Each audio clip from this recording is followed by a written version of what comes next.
respirar tu aliento, conocerte en lo secreto y mi corazón. Así es, Señor, cada día queremos conocerte en lo secreto. Te amamos y te adoramos. 32 minutos nos separan de las 18 horas. Y muchos de los contemporáneos del Señor pensaron que Él estaba loco. La diferencia es que Jesús manifestó su deidad con pruebas indubitables, como lo dice Hechos 1:3. Los muchos milagros, señales y prodigios probaron lo que Él afirmaba. Y por si esto fuese poco, las Escrituras enseñan que fue declarado Hijo de Dios con poder por la resurrección de entre los muertos, como lo dice Romanos 1:4. Y Dios es espíritu, ¿no es cierto? Y no lo habíamos comprendido de manera fiel hasta que encarnó en Jesucristo. Juan 1:14, segunda de Corintios 5:16, y primera de Timoteo 3:16.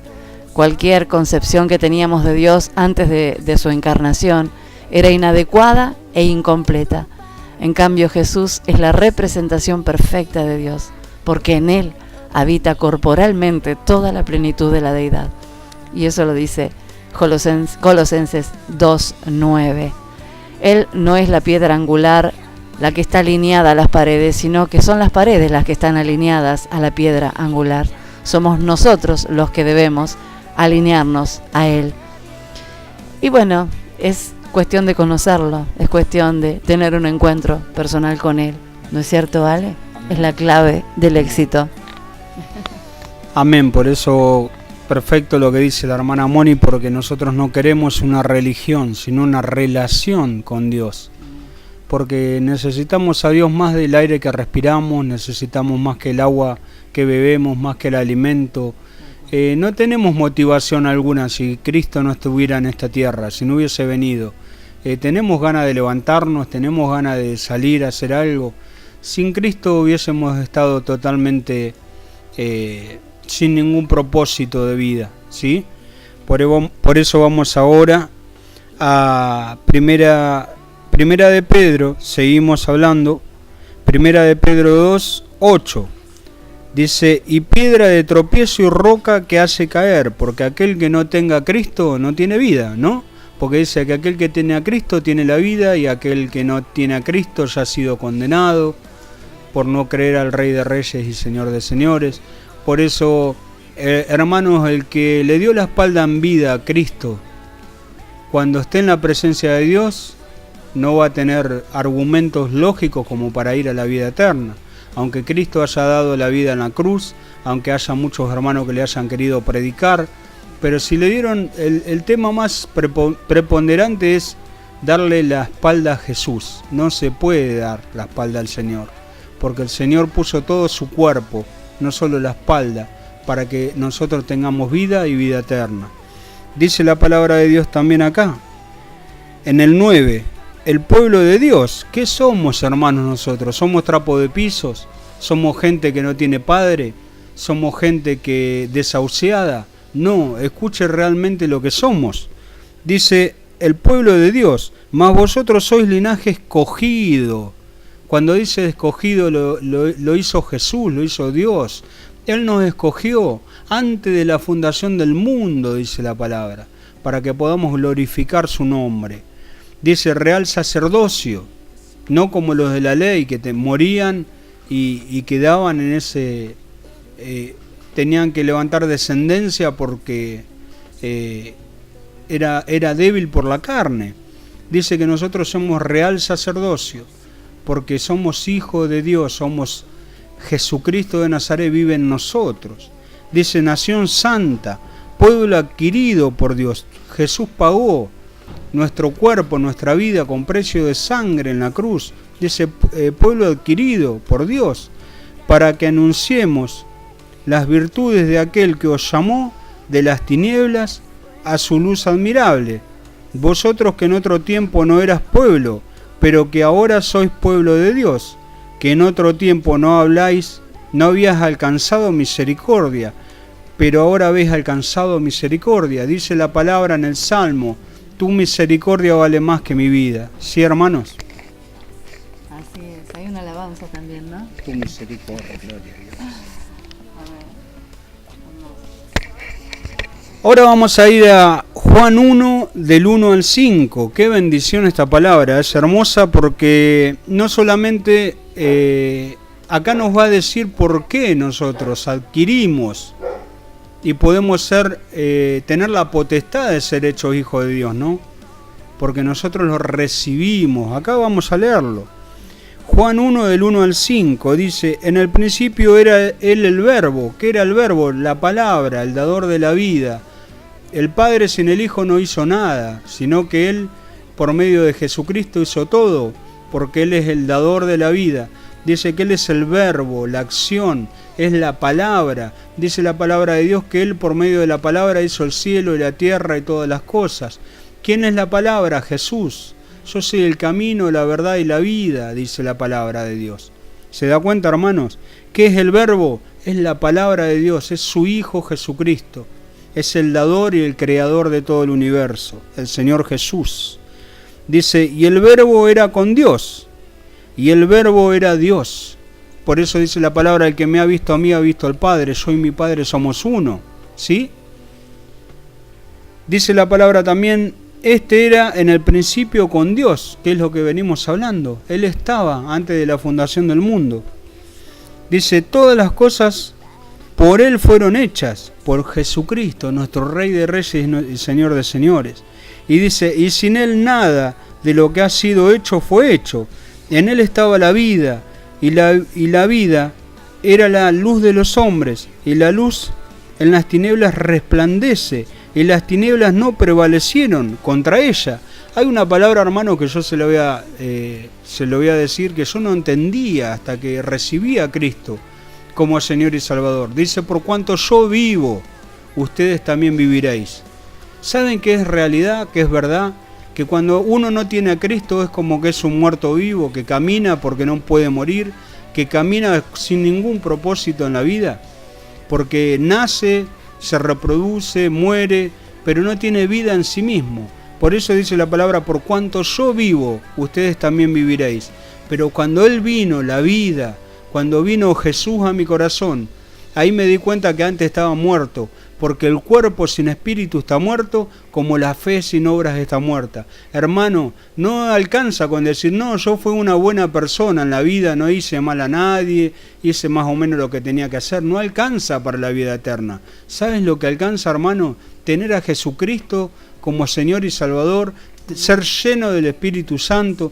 Eso alcanza para que nosotros heredésemos la vida eterna. No alcanza con ser pentecostal, no alcanza con ser bautista, no alcanza con ser presbiteriano, no alcanza por ser todas las religiones que haya. Alcanza cuando nosotros tenemos a Jesucristo como Señor y Salvador y ser lleno del Espíritu Santo, que es la promesa que Él nos dejó, no para que esté en la Biblia, porque si nosotros no la sacamos de la Biblia y la aplicamos, queda en la Biblia, hermano. La promesa es para que sea efectiva, para que se cumpla, para que la recibamos. Es promesa de Dios y todas las promesas de Dios son en el sí y en el amén.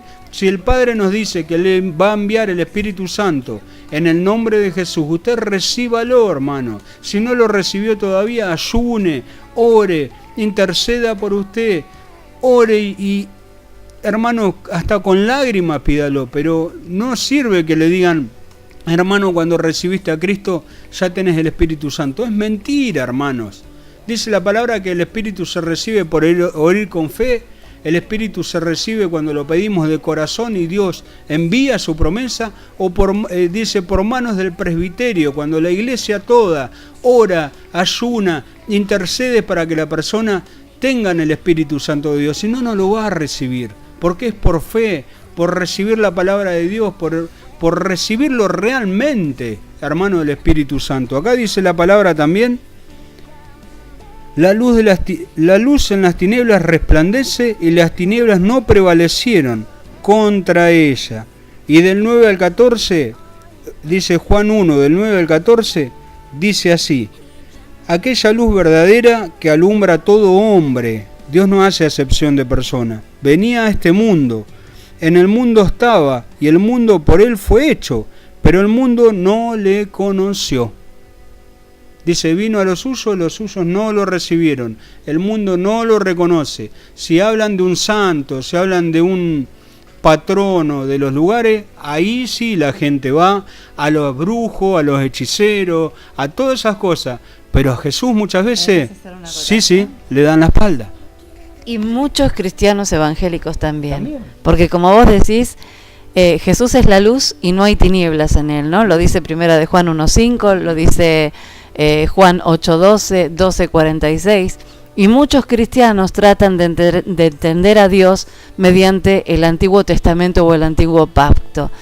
Y lamentablemente mis hermanos van a permanecer como el pueblo judío, con la venda puesta.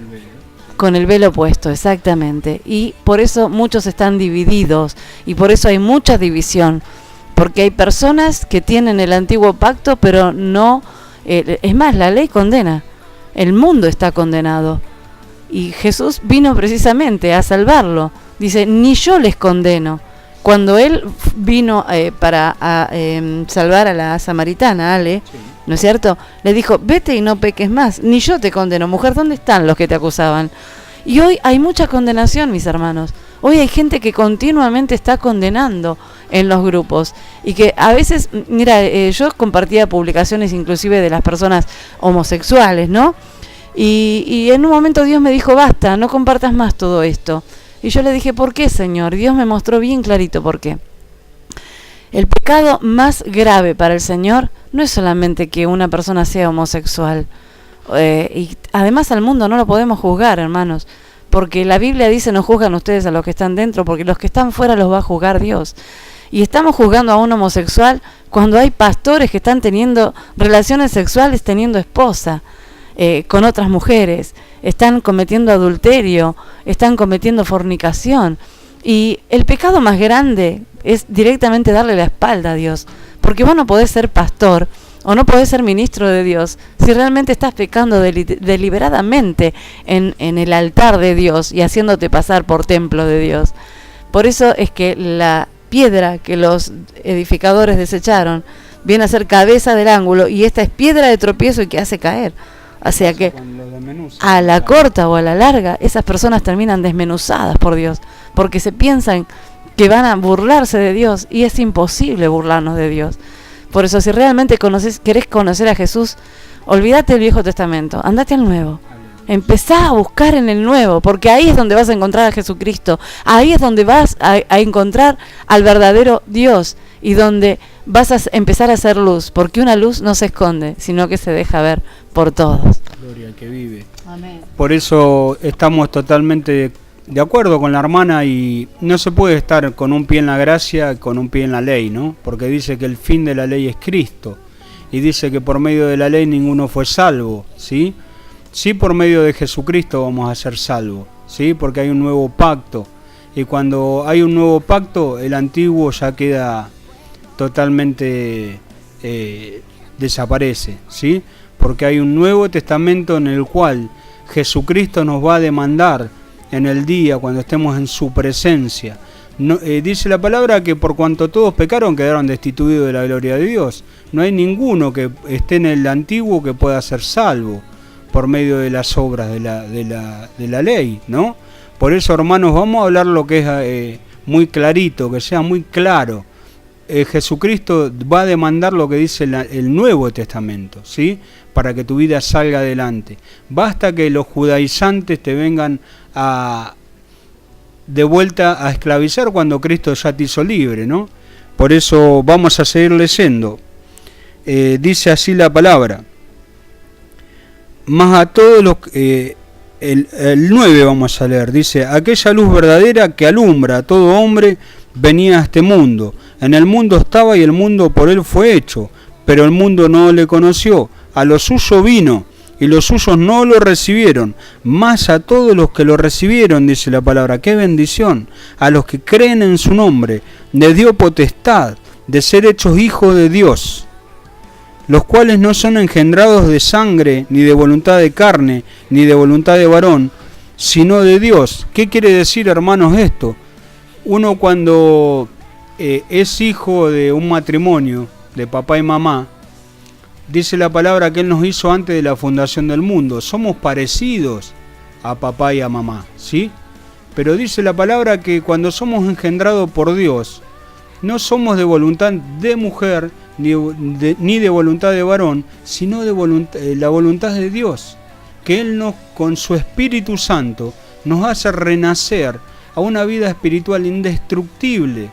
¿Se da cuenta, hermanos? Él nos hizo a nosotros antes de la fundación del mundo y dice que Él nos da potestad cuando recibimos al Hijo Jesucristo, nos da la potestad para ser llamados hijos de Dios. Y ahí es cuando nuestra vida espiritual sale adelante, ahí es cuando somos nueva criatura, ahí es cuando el Señor Jesucristo entra en nuestra vida, ahí es cuando nosotros abrimos la puerta de nuestro corazón para que Él viva y reine en nuestros corazones y seamos realmente hijos e hijas de Dios.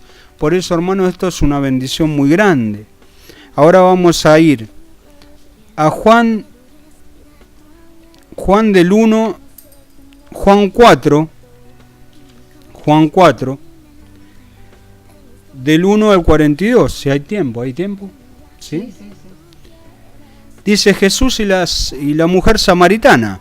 Acá vamos a hablar un poquito de lo que es que Jesús no hace acepción de personas, que Él vino a salvarnos a todos.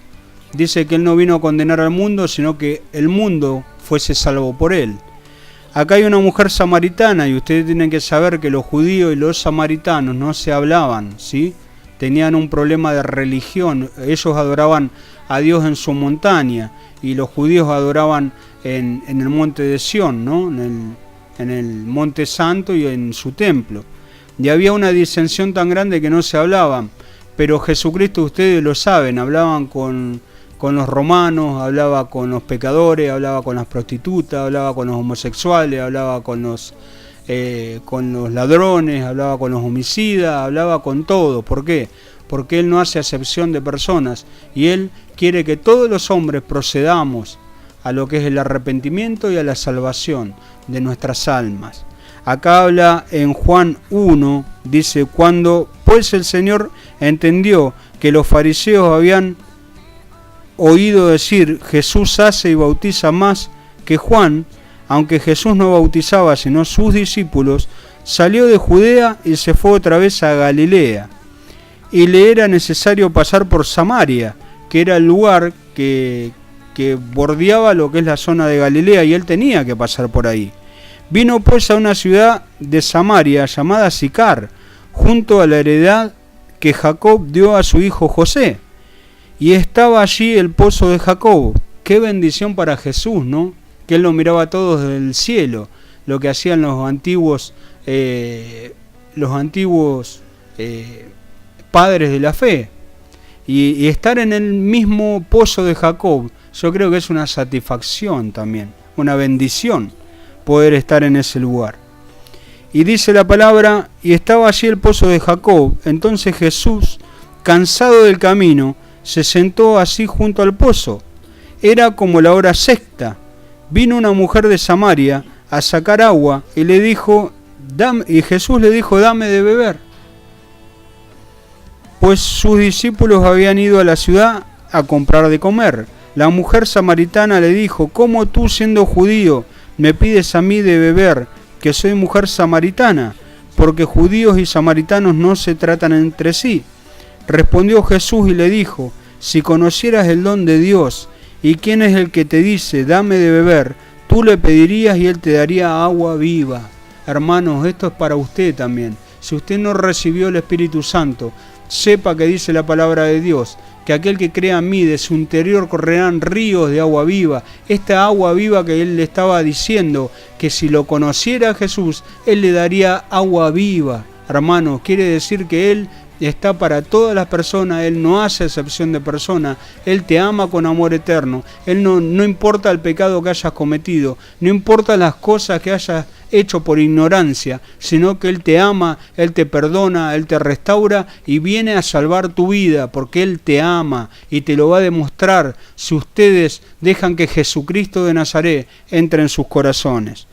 Dice la palabra también, la mujer le dijo, Señor, no tienes con qué sacarla, y el pozo es hondo. ¿De dónde pues tienes el agua viva? ¿Acaso eres tú mayor que nuestro padre Jacob, que nos dio este pozo, del cual bebieron él, sus hijos y sus ganados? Respondió Jesús y le dijo: cualquiera que bebiere de esta agua volverá a tener sed, mas el que bebiere del agua que yo le daré no tendrá sed jamás, sino que el agua que yo le daré será en él una fuente de agua que salte para vida eterna. Eso es lo que Jesucristo nos está brindando hoy, ese río de agua viva, ese manantial, es el Espíritu Santo, que haga que tu vida no tenga hambre ni sed jamás, que estés saciado, que en Cristo tengas todo, que Él es más que suficiente, que Él es todo para nosotros, que no hay nadie como Él, y en Cristo estamos totalmente completos, hermano, y Él lo que te está ofreciendo es eso, el Espíritu Santo, basta de ser religiosos, basta de creer que tenemos el Espíritu Santo cuando no lo tenemos, basta de creer que con un culto tibio, un culto frío, que no le dan lugar al Espíritu de Dios, vamos a ser llenos, aunque emocionalmente estemos contentos porque cantemos, que los reunamos, que escuchamos la palabra de Dios, no alcanza, hermanos. Necesitamos que el Espíritu Santo nos impacte, nos llene, que bebamos del Espíritu Santo de Dios y que seamos gente llena del poder de Dios, porque dice: no os embriaguéis con vino, cual trae disolución, mas ser lleno del Espíritu Santo de Dios. ¿Sí, hermanos? Amén, Ale, es así. Y ahora vamos a ir a otro tema musical y terminamos con el segundo bloque para, en un ratito nada más, después de este tema, comenzar con el tercero y último bloque, ¿sí? 54 minutos nos separan de las 18 horas y te dejo con este tema de Vino Nuevo. Cristo, yo te amo, Señor.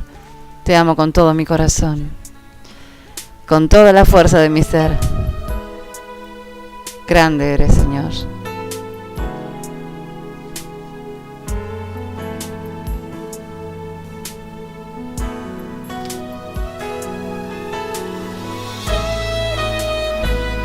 Te amamos, Rey, te bendecimos, Señor.